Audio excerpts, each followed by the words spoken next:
Hi, my name is Samir Desai, and in this video I'm going to teach you how to draw the stereochemistry of Markovnikov products. At this point, we have an understanding of how carbocations are formed, how they rearrange into the most stable product, and how regioselectivity dictates where the two groups are added in the pi bond.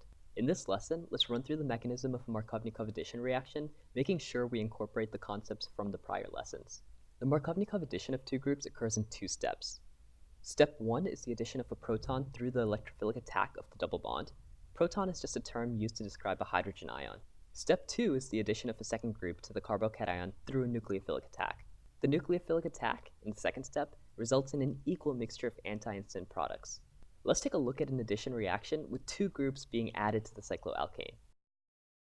Draw the full mechanism for Markovnikov addition, showing the two products formed.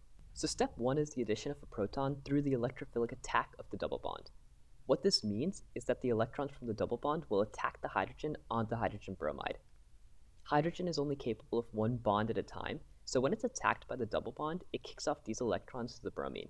The result of this electrophilic attack is the cycloalkane with a new addition of a hydrogen. Now, does this hydrogen get added here or here? Recall from the lesson on regioselectivity, the proton is added to the less substituted carbon. That's a fancy way of saying that the hydrogen is added to the carbon with the most hydrogens. Although we don't show the hydrogens in a skeletal structure, this carbon has one hydrogen attached, and this carbon has no hydrogens. Therefore, the hydrogen is added here, resulting in the positive charge here.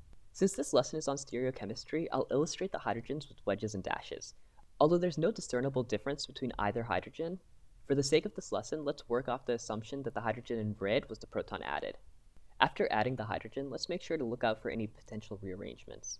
Carbocation stability increases as the number of neighboring carbons increases. In this case, we have 1, 2, 3 neighboring carbons. Therefore, this tertiary carbon is the most stable it can be, and there should be no rearrangements. Step 2 is the addition of a second group to the carbocation through a nucleophilic attack. Again, this is the organic chemist's way of saying that the negatively charged bromide ion will react with a positively charged carbocation. This nucleophilic attack results in an equal mixture of anti and syn products. It can be hard to understand the two products are being formed here, but imagine you are looking at the cycloalkane from this viewpoint.